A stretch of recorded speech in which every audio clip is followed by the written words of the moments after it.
नमस्कार मित्रों, स्वागत है आपका एक बार फिर से इजी क्लासेज के ऑनलाइन प्लेटफॉर्म पर। मैं आपका दोस्त एक नई ऊर्जा, एक नई उमंग के साथ उपस्थित हूं आपके समक्ष। अपन ने लास्ट वीडियो में देखा था नागरिकता से संबंधित कुछ प्रावधान जो भारत के संविधान के भाग 2 अनुच्छेद 5 से 11 के मध्य रखे गए हैं। उन प्रावधानों में, उन अनुच्छेदों में किस प्रकार की व्यवस्था थी, ये अपन ने पिछले वीडियो में विस्तार से देखा था। आज अपन मित्रों चर्चा करेंगे जो नागरिकता का बिंदु है। इस नागरिकता के बिंदु में कुछ प्रमुख संशोधन हुए थे, उन संशोधनों की आज अपन विस्तार से चर्चा करेंगे। उसमें अपन बिंदु पढ़ने जा रहे हैं। बिंदु हमारा होगा नागरिकता संशोधन अधिनियम 1955। नागरिकता संशोधन अधिनियम 1955 के द्वारा मित्रों प्रावधान किया गया है कि किस प्रकार से भारतीय नागरिकता प्राप्त होती है, संविधान के द्वारा या संसद के द्वारा, और किस प्रकार से नागरिकता को वापस या छीना जाता है। तो उसकी अपन चर्चा कर रहे हैं मित्रों, देखेंगे। बिंदु होगा हमारा नागरिकता संशोधन अधिनियम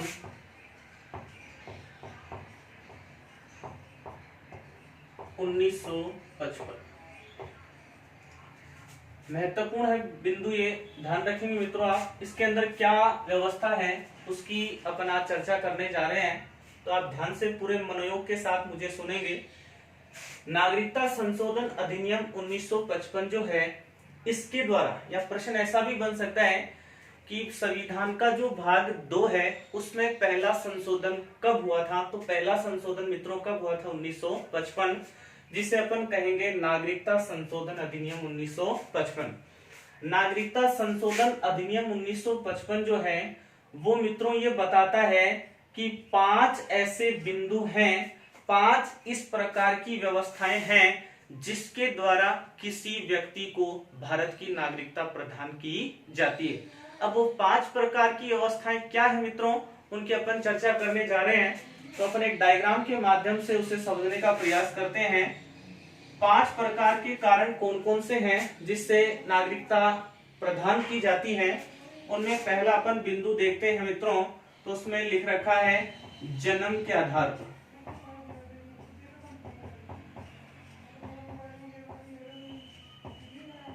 दूसरा बताया गया है मित्रों वंश के आधार पर।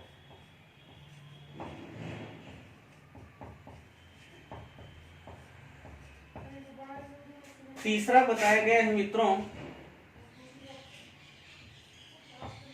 देशीयकरण द्वारा।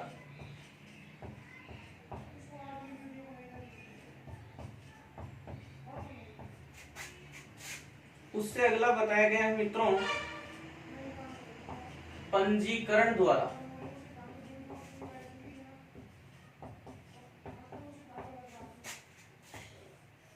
और लास्ट जो है मित्रों उसकी चर्चा क्या है? विदेशी भूमि के अर्जन द्वारा।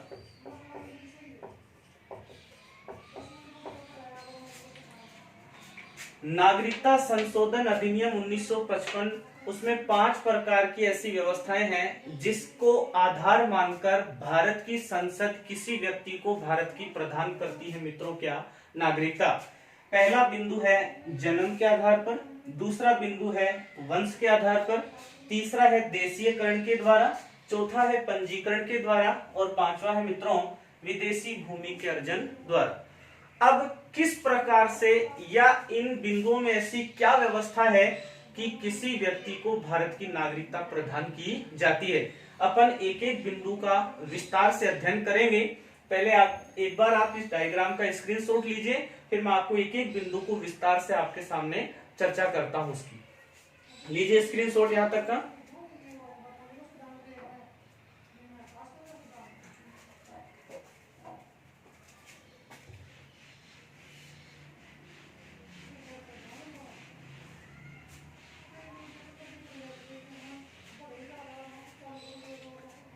पहला बिंदु क्या कहता है मित्रों, जन्म के आधार पर।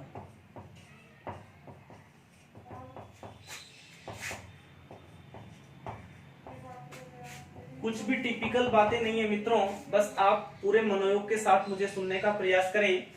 जन्म के आधार पर नागरिकता किस प्रकार दी जाती है, तो भारत की संसद ने ये व्यवस्था कर रखी है। संसद ने व्यवस्था क्या कर रखी है, 26 जनवरी 1950 तिथि बहुत महत्वपूर्ण है, इसके बारे में अपन पहले चर्चा कर चुके हैं। 26 जनवरी 1950 को भारत का संविधान पूर्ण रूप से क्या हुआ था मित्रों, लागू हुआ था। और 26 नवंबर 1949 को भारतीय संविधान आंशिक रूप से लागू हुआ था। उस समय मात्र 16 अनुच्छेद ही संचालित किए गए थे।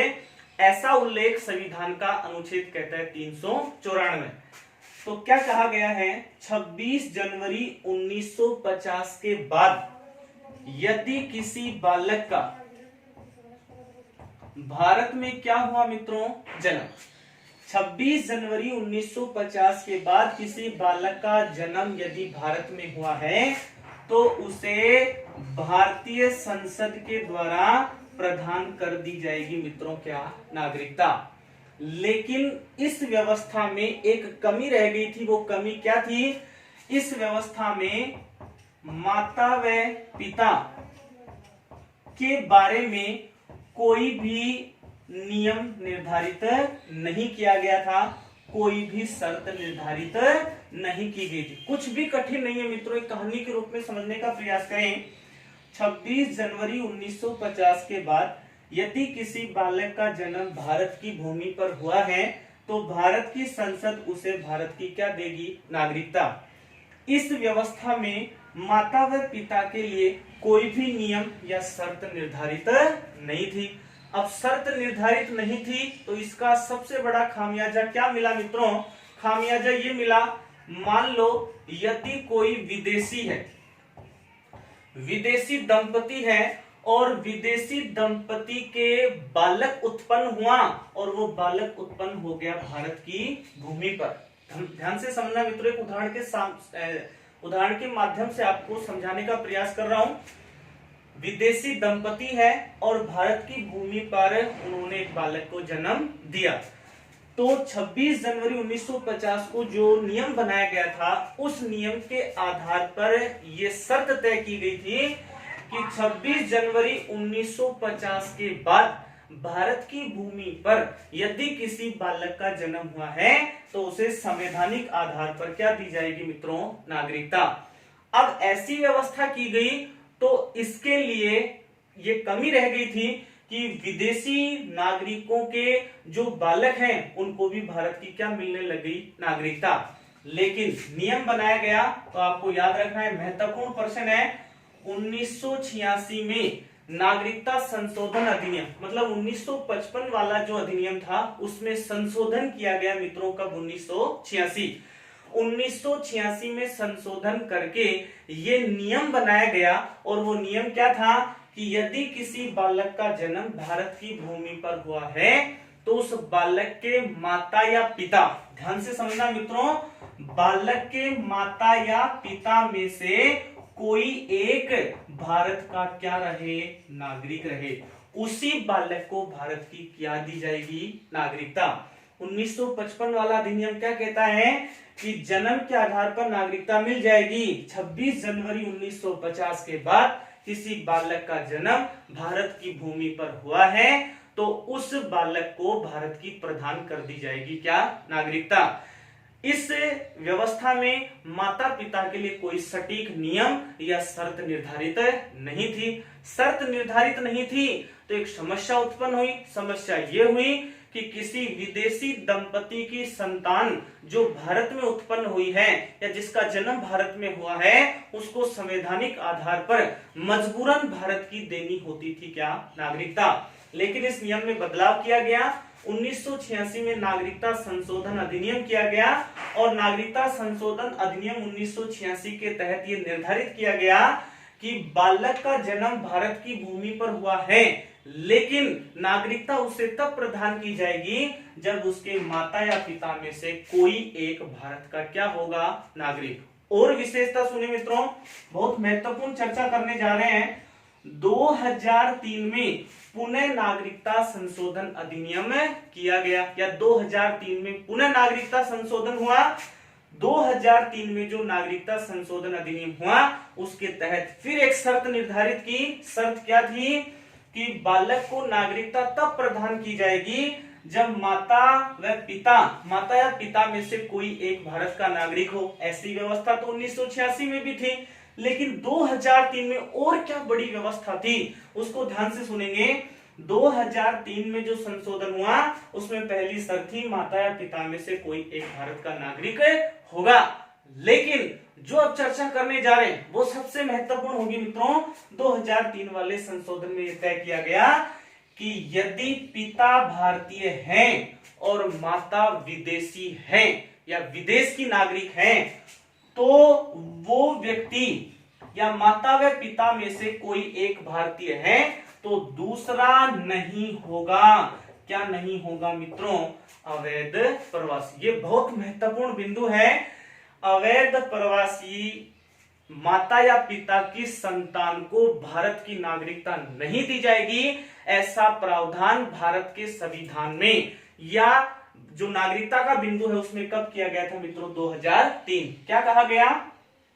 माता या पिता में से कोई एक भारत का नागरिक हो, लेकिन दूसरा माता हो या पिता हो, यदि पिता भारतीय है तो माता विदेशी होगी, यदि माता भारतीय नागरिक है तो पिता विदेशी हो गए।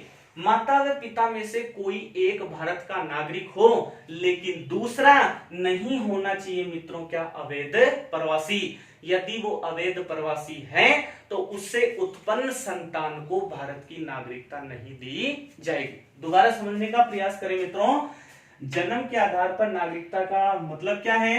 26 जनवरी 1950 के बाद यदि किसी बालक का जन्म भारत की भूमि पर हुआ है तो उसे भारत की नागरिकता प्रदान कर दी जाएगी। इसमें माता व पिता के लिए कोई सटीक नियम निर्धारित नहीं था। सटीक नियम निर्धारित नहीं था तो इसके लिए समस्या क्या हुई? कोई भी विदेशी दंपति है, यदि उसकी कोई भी संतान भारत में उत्पन्न हुई है तो उसे संवैधानिक आधार पर भारत की देनी पड़ती थी क्या? नागरिकता। लेकिन 1986 में संशोधन किया गया और संशोधन में यह नियम बनाया गया मित्रों कि माता या पिता में से कोई एक भारत का क्या होगा? नागरिक होगा। और 2003 में पुनः संशोधन करके नियम बनाया कि माता या पिता में से कोई एक भारत का नागरिक होगा और दूसरा नहीं होगा अवैध प्रवासी। मतलब किसी दूसरे देश की उसके पास होनी चाहिए क्या? नागरिकता। यदि उसके पास किसी दूसरे देश की नागरिकता नहीं है इसका मतलब मित्रों वो क्या है? अवैध प्रवासी। और अवैध प्रवासी की संतान को भारत की नागरिकता नहीं दी जाएगी। ये मतलब हुआ मित्रों किसका? जन्म के आधार पर नागरिकता। उम्मीद कर रहा हूं आपको ये बिंदु अच्छे से समझ में आया होगा। तो एक बार लीजिए यहां तक का स्क्रीनशॉट, फिर अपन आगे की चर्चा शुरू करते हैं।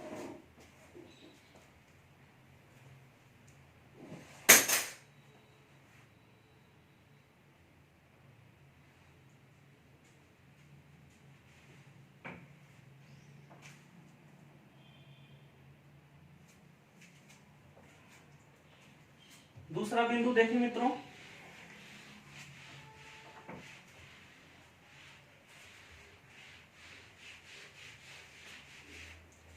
दूसरा बिंदु अभी अपने डायग्राम में देखा था वंश के आधार पर।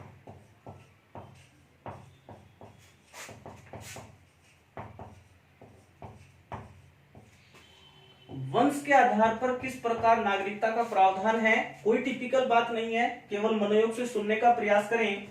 इसमें भी वही तिथि है 26 जनवरी 1950 के बाद यदि किसी बालक का जन्म भारत की भूमि पर हुआ है तो उस बालक को भारत की दे दी जाएगी मित्रों क्या? नागरिकता। लेकिन नागरिकता तब दी जाएगी जब उस बालक का पिता, ध्यान से समझना मित्रों, उस बालक का पिता भारत का होगा। क्या होगा मित्रों? नागरिक। बहुत महत्वपूर्ण बात है। वंश के आधार पर नागरिकता देने की क्या व्यवस्था है? 26 जनवरी 1950 के बाद यदि किसी बालक का जन्म भारत की भूमि पर हुआ है तो उसे भारत की नागरिकता तो मिलेगी, लेकिन तब मिलेगी जब उस बालक के पिता क्या होंगे, नागरिक। मित्रों आप समझ रहे होंगे कि पिता भारत का नागरिक हो, इसका मतलब माता यदि भारत की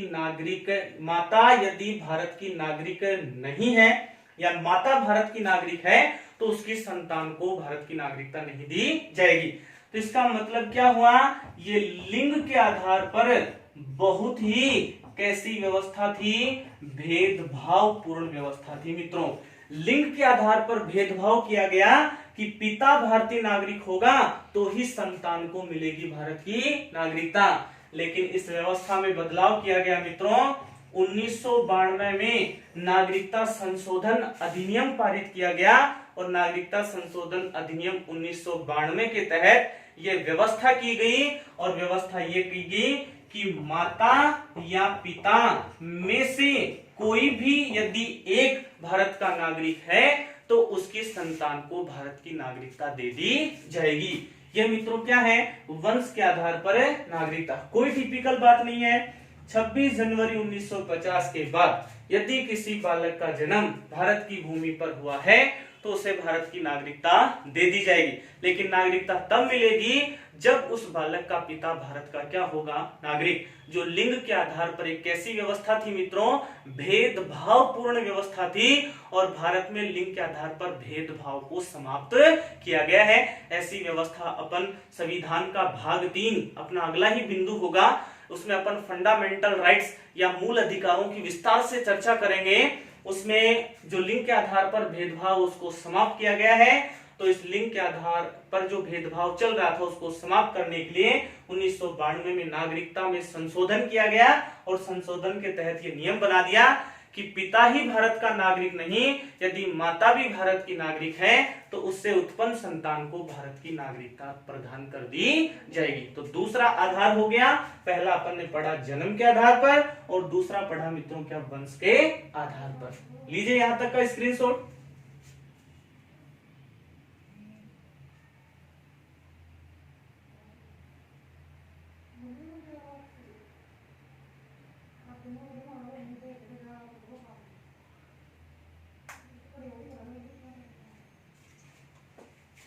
आगे देखिए मित्रों, तीसरा बिंदु क्या कहता है,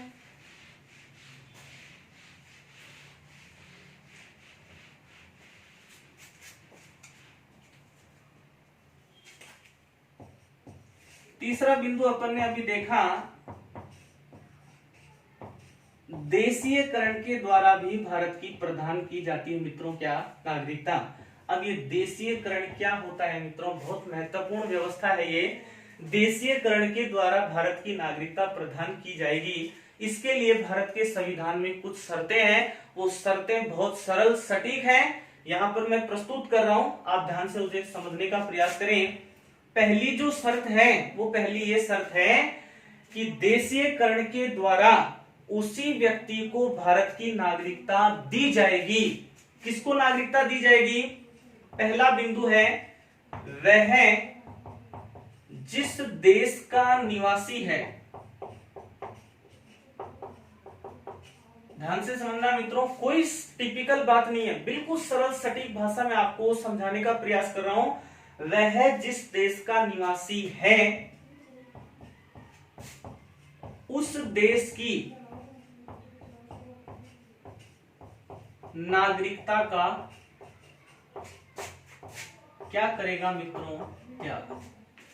कोई टिपिकल बात नहीं, देशीयकरण के अंदर क्या क्या शर्तें निर्धारित कर रखी हैं, वह जिस देश का निवासी है उस देश की नागरिकता का वो क्या करेगा, त्याग करेगा। दूसरी इसमें शर्त क्या है मित्रों, उसको देखते हैं, वह उस देश का नागरिक नहीं होगा, ये सबसे महत्वपूर्ण शर्त है इसकी। वह उस देश का नागरिक नहीं होगा जिस देश में भारतीयों को, वह उस देश का नागरिक नहीं होगा जिस देश में भारतीयों को देशीयकरण के द्वारा नागरिकता ग्रहण करने के लिए मित्रों क्या किया जाता है, रोका जाता है। बहुत महत्वपूर्ण बात है, वह व्यक्ति उस देश का निवासी नहीं होगा जिस देश में भारतीय लोगों को देशीयकरण के द्वारा नागरिकता प्राप्त करने से रोका जाता है। इसको अपन साधारण भाषा में, अपनी भाषा में समझ लेते हैं कि वो व्यक्ति या वह देश या उस देश के नागरिकों को भारत की नागरिकता नहीं मिलेगी जिस देश में भारतीय लोगों को उस देश की नागरिकता प्रदान नहीं की जाती। इसको अपन इस प्रकार भी समझ सकते हैं मित्रों, जैसे मान लो भारत और इधर अपन मान लेते हैं एक देश क्या, अमेरिका। यदि भारत का संविधान, भारत की संसद अमेरिका के लोगों को भारत की नागरिकता देशीयकरण के द्वारा दे रही है तो वो नागरिकता तब दी जाएगी जब भारत के लोगों को भी अमेरिका अपने देश की क्या देगा, नागरिकता। वही इस बात का मतलब है कि वह उस देश का निवासी नहीं होगा जिस देश में भारतीयों को नागरिकता देने से रोका जाता है। तीसरी बात इसमें क्या है मित्रों, उसको पढ़ते हैं अपन। संविधान की मान्यता प्राप्त, चर्चा कर चुके हैं इसकी। संविधान की मान्यता प्राप्त कितनी भाषाएं हैं मित्रों, 22, जिसका उल्लेख है संविधान की अनुसूची नंबर 8 में।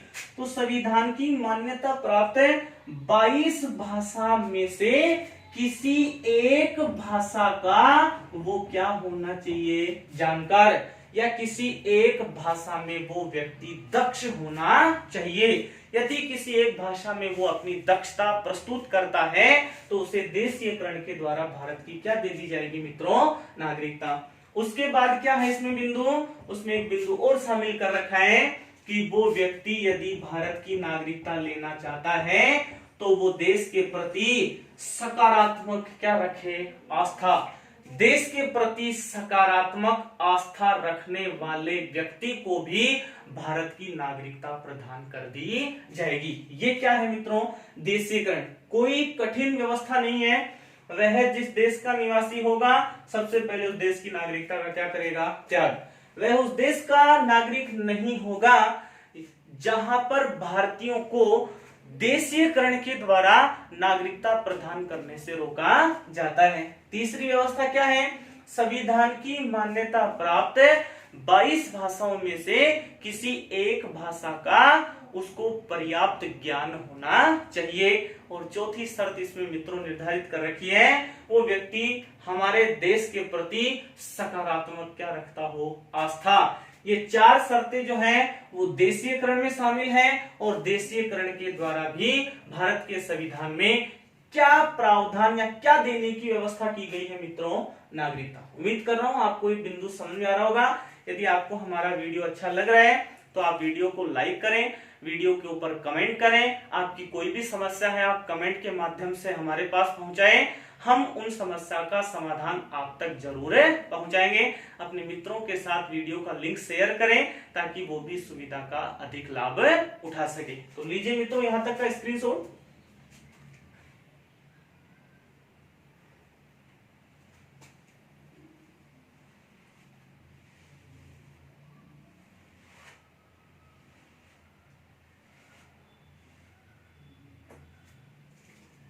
आगे देखते हैं मित्रों।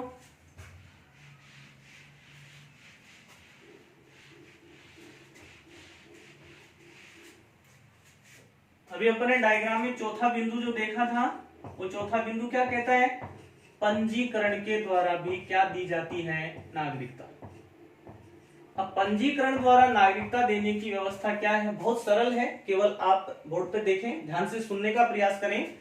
पंजीकरण के द्वारा नागरिकता किस प्रदान की जाती है, यदि कोई भी बालक, जैसे अपन व्यक्ति बोल सकते हैं, कोई भी व्यक्ति भारत की नागरिकता प्राप्त करने के लिए अपना करवाना चाहता है क्या, पंजीकरण, या अपना नाम शामिल करवाना चाहते हैं। भारत में जन्म लेने वाला कोई भी व्यक्ति भारत की नागरिकता प्राप्त करने के लिए अपना पंजीकरण करवाता है या अपने आप को पंजीकृत करता है, तो पंजीकृत करने के बाद ये शर्त होगी कि वो व्यक्ति 5 से 7 वर्ष, ध्यान रखना मित्रों, वो व्यक्ति 5 से 7 वर्ष लगातार भारत में रहने का क्या पेश करेगा? प्रमाण, एक सबूत देगा वो व्यक्ति कि मैं लगातार 5 से 7 वर्ष तक भारत की इस भूमि के ऊपर निवास कर रहा हूं। कोई सी भी भारत की भूमि हो सकती है। कोई भी व्यक्ति भारत की नागरिकता प्राप्त करना चाहता है तो भारत के जो नागरिकता से संबंधित पंजीकरण की व्यवस्था है उसमें अपना नाम दर्ज करवाए। दर्ज करवाने के बाद उसे एक सबूत देना होता है, उसे एक प्रमाण देना होता है। वो प्रमाण क्या है? वो व्यक्ति किसी स्थान विशेष के अंदर ये व्यवस्था बनाए कि मैं उस स्थान विशेष पर लगातार 5 से 7 वर्ष तक निवास कर रहा हूं। यदि वो ऐसा प्रमाण प्रस्तुत कर देता है तो उसे पंजीकरण के द्वारा भारत की मिल जाएगी मित्रों क्या? नागरिकता। अब इसमें क्या व्यवस्था है? तो भारतीय नागरिकों से या भारतीय पुरुषों से विवाह करने वाली महिलाएं, ध्यान से सुनना मित्रों, भारतीय पुरुषों से विवाह करने वाली महिलाएं और भारतीय पुरुषों के अल्पवयस्क बच्चे, अल्पवयस्क संतान जो अभी छोटे हैं, उन दोनों को इस पंजीकरण के द्वारा भारत की दे दी जाएगी मित्रों क्या? नागरिकता। ये व्यवस्था कहलाती है क्या? पंजीकरण द्वारा। कोई टिपिकल बात नहीं है। जो बालक, जो व्यक्ति भारत की नागरिकता प्राप्त करना चाहता है वो अपना पंजीकरण करवाए और पंजीकरण के बाद एक सबूत उसे रखना है। सबूत क्या होगा मित्रों? वो भारत की किसी भूमि पर लगातार 5 से 7 वर्ष तक का क्या होना चाहिए? निवासी। यदि वो ऐसा प्रमाण प्रस्तुत कर देता है तो नागरिकता पंजीकरण जो है उसमें उसका नाम जोड़ दिया जाता है और उस नागरिक से विवाह करने वाली महिला और उस नागरिक के अल्पवयस्क जो बालक हैं, जो बच्चे हैं, जो संतान हैं, उनको भी पंजीकरण के द्वारा भारत की क्या प्रदान कर दी जाएगी मित्रों? नागरिकता। लीजिए स्क्रीनशॉट यहां तक का।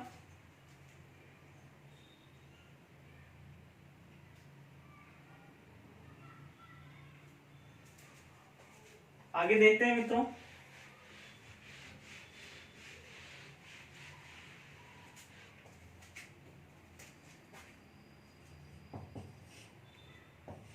एक बिंदु अपन ने देखा था विदेशी भूमि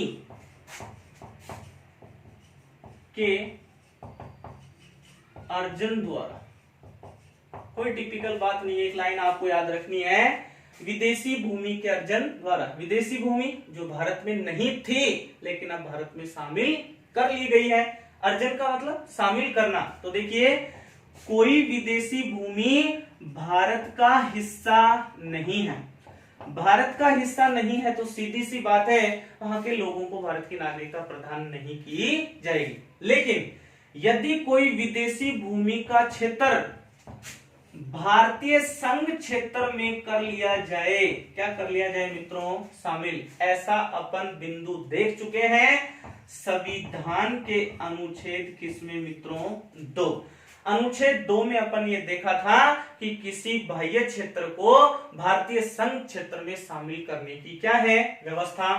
तो किसी विदेशी भूमि को यदि भारतीय संघ क्षेत्र में शामिल किया जाता है तो उस भूमि में या उस क्षेत्र के जितने भी निवासी हैं उनमें से किनको नागरिकता देनी है और किनको नागरिकता नहीं देनी, ये निर्धारित करेगी कौन? भारत की संसद। भारत की संसद ये तय करेगी कि उस विदेशी भूमि जो अब भारत में शामिल कर ली गई है उनके नागरिकों में या किन व्यक्तियों को भारत की नागरिकता दी जाएगी और किन को भारत की नागरिकता नहीं दी जाएगी। मित्रों, मैंने आपके सामने एक प्रश्न साझा किया था।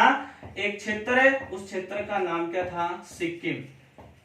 सिक्किम को 1975 में बताया था मित्रों आपको, 1975 में भारतीय संघ क्षेत्र में इसे शामिल किया गया था। भारतीय संघ क्षेत्र में शामिल करने से पहले भारत का हिस्सा नहीं था। भारत का हिस्सा नहीं था इसके मतलब यहां पर निवास करने वाले लोगों को भारत की नागरिकता नहीं थी। लेकिन आज सिक्किम के प्रत्येक व्यक्ति को भारत की क्या है? नागरिकता। वही बिंदु क्या है? विदेशी भूमि के अर्जन द्वारा भी भारत में नागरिकता देने का क्या है? प्रावधान। मित्रों अपन ने ये जो 5 प्रकार के बिंदु पढ़े उसमें से प्रश्न पूछने का तरीका क्या होता है। प्रश्न इसमें से आए तो आए, वरना ऐसा भी देखा गया है कि प्रश्न यहां से नहीं पूछा जाता है। लेकिन हम इस विषय वस्तु के प्रत्येक बिंदु का विस्तार से अध्ययन कर रहे हैं, तो अपने समझ के लिए हमें यह पता होना चाहिए कि नागरिकता किस प्रकार से प्रदान की जाती है। पहला हमने आपको बताया जन्म के आधार पर, दूसरा बताया वंश के आधार पर, तीसरा बताया देशीयकरण के द्वारा, चौथा बताया पंजीकरण के द्वारा, और पांचवा मित्रों हम ने चर्चा की विदेशी भूमि के अर्जन द्वारा। यदि यहां से प्रश्न पूछ लिया जाएगा तो प्रश्न की लैंग्वेज होगी निम्न में से भारत में नागरिकता प्रदान करने की व्यवस्था नहीं है। तो ये पांचों में से जो अलग बिंदु होगा उसके द्वारा नागरिकता प्रदान नहीं की जाएगी, या इनमें जो संशोधन हुए हैं बीच बीच में और उन संशोधनों में किस प्रकार की व्यवस्था की गई है उस व्यवस्था का प्रश्न भी पूछ लिया जाएगा। जैसे ऐसा कौन सा नागरिकता संशोधन अधिनियम था जिसमें यह व्यवस्था की गई कि अवैध प्रवासी की संतान को भारत की नागरिकता नहीं दी जाएगी। तो मित्रों हमने आपको इसके बारे में बताया, नागरिकता संशोधन अधिनियम हुआ था 2003, उसके द्वारा ये व्यवस्था की गई थी कि यदि कोई व्यक्ति भारत का नागरिक है और उसका विवाह किसी विदेशी से हुआ है तो उससे उत्पन्न संतान को नागरिकता तब मिलेगी जब विदेशी चाहे माता हो चाहे पिता हो वो अवैध प्रवासी नहीं होंगे, मतलब उस देश के निवासी यदि वो नहीं है किसी विदेशी देश के तो उनको भारत की नागरिकता नहीं दी जाएगी। उसके बाद अपन चर्चा करेंगे मित्रों नागरिकता प्रदान करने के बिंदुओं के बाद ऐसे कौन से बिंदु हैं जिनसे नागरिकता को वापस छीन लिया जाता है। लीजिए यहां तक का स्क्रीनशॉट।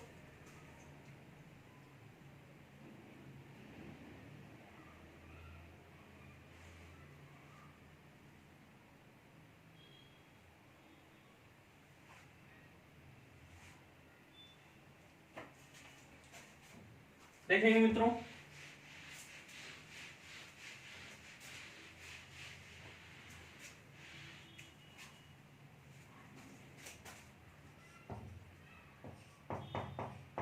नागरिकता छीनने की व्यवस्था। मित्रों आप याद करो संविधान का अनुच्छेद 10 ये प्रावधान करता है कि किसी भी भारतीय नागरिक की अवैध रूप से नागरिकता समाप्त नहीं की जाएगी, अवैध रूप से उसकी नागरिकता समाप्त नहीं की जाएगी। लेकिन यदि वो देश के प्रति कुछ नकारात्मक गतिविधियों का संचालन करता है तो उसे भारत की नागरिकता अपने आप ही क्या कर ली जाएगी मित्रों, छीन ली जाएगी। कोई विस्तार वाली बात नहीं है, आप केवल 3 बिंदु याद रखें कि नागरिकता छीनने की क्या व्यवस्था है। तो पहली व्यवस्था है जो व्यक्ति भारत का नागरिक है यदि वो स्वयं भारत की नागरिकता त्यागना चाहे या स्वयं वो भारत की नागरिकता त्याग देता है तो उसे भारत की नागरिकता अपने आप ही क्या हो जाएगी, छिन जाएगी। मतलब स्वयं व्यक्ति के द्वारा नागरिकता छोड़ी जा सकती है। दूसरा क्या होगा मित्रों, वो व्यक्ति नहीं होना चाहिए क्या, देशद्रोही। यदि वो व्यक्ति देशद्रोही है, देशद्रोही गतिविधियों में संचालित है तो उस व्यक्ति से भारत की नागरिकता क्या कर ली जाएगी मित्रों, छीन ली जाएगी। और तीसरा बिंदु क्या है मित्रों, किसी अन्य देश की नागरिकता यदि वो कर लेता है क्या, ग्रहण, किसी अन्य देश की नागरिकता ग्रहण कर ले, देशद्रोही गतिविधियों में संलिप्त हो और स्वयं नागरिकता को क्या कर दे, त्याग दे। ये 3 ऐसे बिंदु हैं जो भारत में नागरिकता छीनने की व्यवस्था का उल्लेख करते हैं। यहां से किसी प्रकार का कोई प्रश्न नहीं पूछा जाएगा, आप तो केवल इतना याद रखें कि नागरिकता छीनने की क्या व्यवस्था है। तो व्यवस्था कुछ नहीं, स्वयं भी त्याग सकता है, देशद्रोही नहीं होना चाहिए, देशद्रोही है तो नागरिकता छीन ली जाएगी, और किसी अन्य देश की नागरिकता ग्रहण कर लेता है तो अपने आप स्वतः ही उसकी भारत की नागरिकता क्या हो जाएगी, समाप्त। ऐसा अपन ने अनुच्छेद 9 में भी पढ़ा था। भारत में संघात्मक व्यवस्था होते हुए भी दोहरी नागरिकता का प्रावधान नहीं है। भारत के संविधान की विशेषता है इकहरी नागरिकता। यदि भारत की नागरिकता होते हुए भी किसी अन्य देश की नागरिकता ग्रहण कर लेता है तो उसकी भारत की नागरिकता समाप्त हो जाएगी। लीजिए मित्रों यहां तक का स्क्रीनशॉट।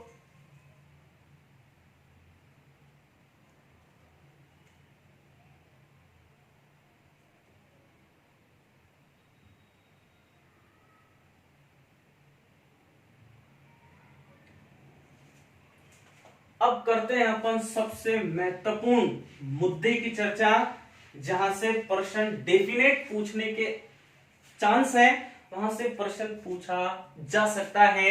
और वो प्रश्न पूछने का बिंदु क्या होगा मित्रों?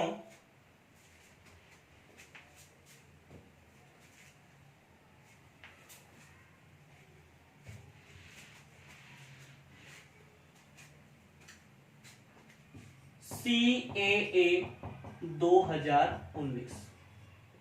भली भांति आप परिचित हैं इस बिंदु से।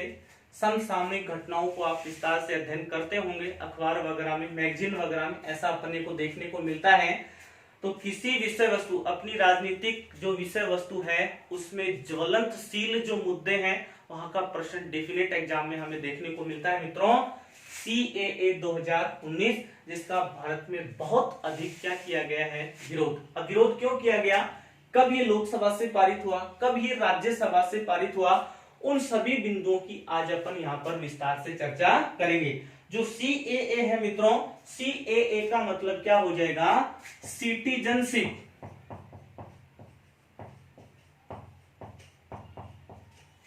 Amendment act 2019। इसका पूरा बिंदु हो गया सिटीजनशिप अमेंडमेंट एक्ट 2019।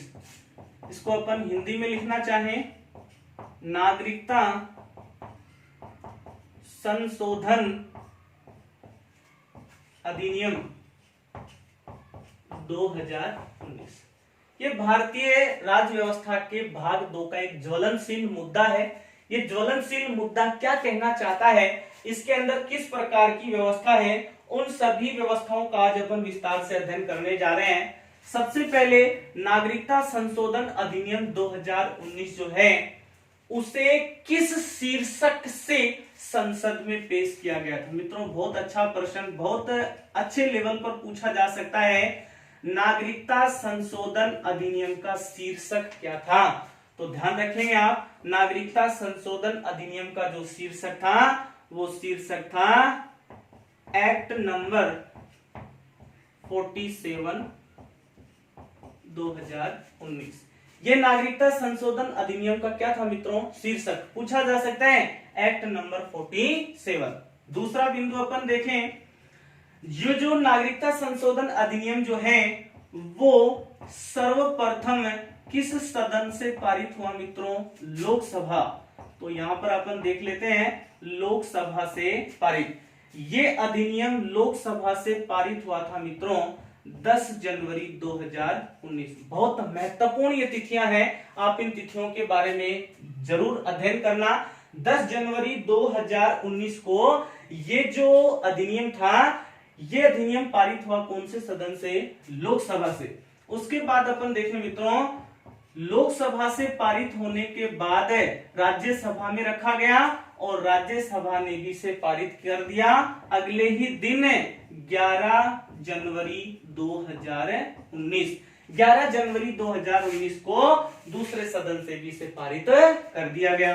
आपको पता है मित्रों, भारत की संसद में यह व्यवस्था है कि कोई भी विधेयक तब तक कानून का दर्जा प्राप्त नहीं करेगा जब तक कि उसे राष्ट्रपति की स्वीकृति ना मिल जाए। राष्ट्रपति की स्वीकृति मिलने के बाद ही भारत के संविधान में या संसदात्मक शासन प्रणाली में कोई भी विधेयक कानून का दर्जा प्राप्त करता है। तो ध्यान रखें मित्रों, राष्ट्रपति द्वारा स्वीकृति बहुत महत्वपूर्ण तिथि होगी मित्रों। राष्ट्रपति द्वारा इसको स्वीकृति दी गई थी 12 जनवरी 2019। 10 जनवरी को लोकसभा से पारित, 11 जनवरी को राज्यसभा से पारित, 12 जनवरी को राष्ट्रपति ने इसको अपनी स्वीकृति दी। और स्वीकृति देने के बाद मित्रों ये जो सिटीजनशिप अमेंडमेंट एक्ट है या नागरिकता संशोधन अधिनियम जो है वो देश में लागू हो जाता है। और ये लागू होने की तिथि भी अपने आप में बहुत महत्वपूर्ण मुद्दा है। 12 जनवरी 2019 को नागरिकता संशोधन अधिनियम जो है वो देश के अंदर क्या हो गया था मित्रों? लागू। थोड़ी सी मिस्टेक हुई मित्रों, सॉरी उसके लिए। ये जनवरी का नहीं मित्रों, दिसंबर का मुद्दा है। 10 दिसंबर 2019 लोकसभा से पारित, 11 दिसंबर 2019 राज्यसभा से पारित, 12 दिसंबर 2019 को राष्ट्रपति द्वारा स्वीकृति मिली और 12 दिसंबर 2019 को ही ये अधिनियम देश में मित्रों क्या हो जाता है, लागू हो जाता है। जैसे इसे लागू किया गया तो मित्रों इसको लागू करने की घोषणा की वर्तमान भारत के गृह मंत्री, और गृह मंत्री कौन है, अमित शाह है। अमित शाह के द्वारा इसे लागू करने की क्या की गई मित्रों, घोषणा। अब आप मुझे एक प्रश्न पूछ सकते हैं, आपके मन में एक प्रश्न आ रहा होगा कि दोनों सदन ने पारित कर दिया, राष्ट्रपति ने स्वीकृति दे दी, उसके बाद देश में लागू कर दिया गया, लागू करने की घोषणा वर्तमान गृह मंत्री ने कर दी, आखिर में ये मुद्दा क्या है, इसका इतना अधिक विरोध क्यों किया गया, इसका विरोध करने का कारण क्या था, इसका उद्देश्य क्या था, वो उद्देश्य अपन पढ़ने जा रहे हैं। तो ये जो नागरिकता संशोधन अधिनियम था 2019 है, इसका उद्देश्य, इसका कारण क्या था, वो कारण बहुत महत्वपूर्ण है मित्रों। एक तिथि आपको याद रखनी है, तिथि है 31 दिसंबर 2014। 31 दिसंबर 2014 तक वे व्यक्ति जो जैन धर्म, बौद्ध धर्म, ईसाई धर्म, पारसी धर्म, सिख धर्म और हिंदू धर्म, 31 दिसंबर 2014 तक वे लोग जो जैन, बौद्ध, ईसाई, पारसी, सिख और हिंदू धर्म से संबंधित हैं, उनका इन धर्मों से संबंध है, वो व्यक्ति प्रताड़ित किए गए हैं। कितने देशों में, 3। उन 3 देशों के आपको नाम याद रखना है मित्रों। एक देश है अफगानिस्तान, एक देश है पाकिस्तान और एक देश है मित्रों क्या, बांग्लादेश। बहुत महत्वपूर्ण व्यवस्था है ये। पाकिस्तान, अफगानिस्तान और बांग्लादेश से प्रताड़ित किए गए हिंदू, जैन, बौद्ध, सिख, ईसाई, पारसी धर्म के लोग शरणार्थी के रूप में यदि भारत में निवास कर रहे हैं, और निवास करने की अवधि भी बताई गई है मित्रों 5 से कितनी, 7 वर्ष।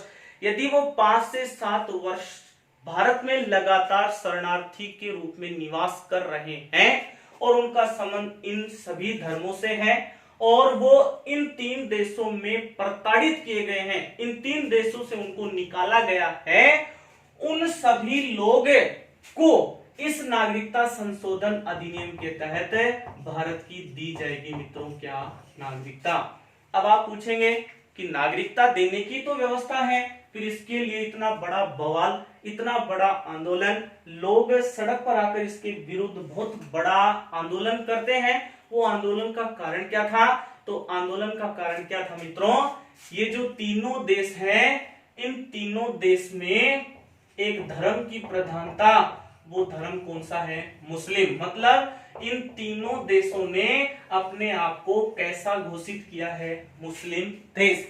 और भारत के इस संशोधन अधिनियम में मुस्लिम धर्म के लोगों को भारत की नागरिकता देने का प्रावधान नहीं है, इसी कारण इसका इतना जोर शोर से क्या हुआ था? विरोध। दोबारा देखेंगे आप, नागरिकता संशोधन अधिनियम 2019, इसका शीर्षक था एक्ट नंबर 47 2019, लोकसभा से पारित हुआ 10 दिसंबर 2019, राज्यसभा से पारित हुआ 11 दिसंबर 2019, राष्ट्रपति द्वारा स्वीकृति मिल गई 12 दिसंबर 2019, लागू भारत में हो गया 12 दिसंबर 2019। इसे लागू करने की घोषणा की भारत के गृह मंत्री अमित शाह, वर्तमान में भी है। उद्देश्य क्या था?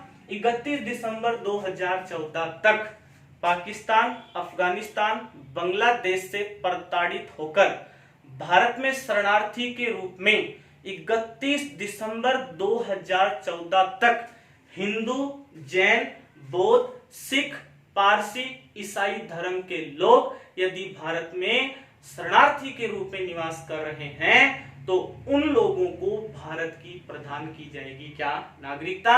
इसका विरोध करने का कारण क्या था, पाकिस्तान, अफगानिस्तान, बांग्लादेश ने स्वयं को मुस्लिम देश घोषित कर रखा है। तो इस अधिनियम के तहत, इस संशोधन अधिनियम के तहत मुस्लिम धर्म के लोगों को नागरिकता नहीं देने का प्रावधान किया गया है। इसी कारण मित्रों इसका सबसे अधिक क्या हुआ था, विरोध। वो विरोध का कारण यही था कि इसमें इस्लाम धर्म को या मुस्लिम संप्रदाय के सदस्यों को शामिल नहीं किया गया। उम्मीद कर रहा हूं आपको अच्छे से समझ में आया होगा नागरिकता संशोधन अधिनियम या सिटीजनशिप अमेंडमेंट एक्ट 2019। इस प्रकार अपनी विषय वस्तु का ये दूसरा टॉपिक, और पहले अपन ने संविधान का भाग 1 जिसमें अपन ने संघ और उसका राज्य क्षेत्र देखा, और संविधान के भाग 2 में अपन ने अध्ययन किया किसका मित्रों, नागरिकता।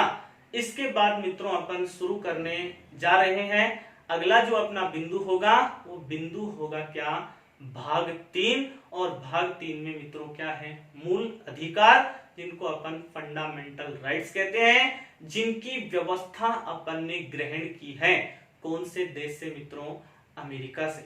लेकिन उसके लिए आपको हमारे अगले वीडियो का इंतजार करना होगा। इसी बिंदु के साथ आपका दोस्त आपसे विदाई की स्वीकृति चाहता है। अगले बिंदु में अपन चर्चा करेंगे संविधान के भाग 3। जय हिंद, जय भारत।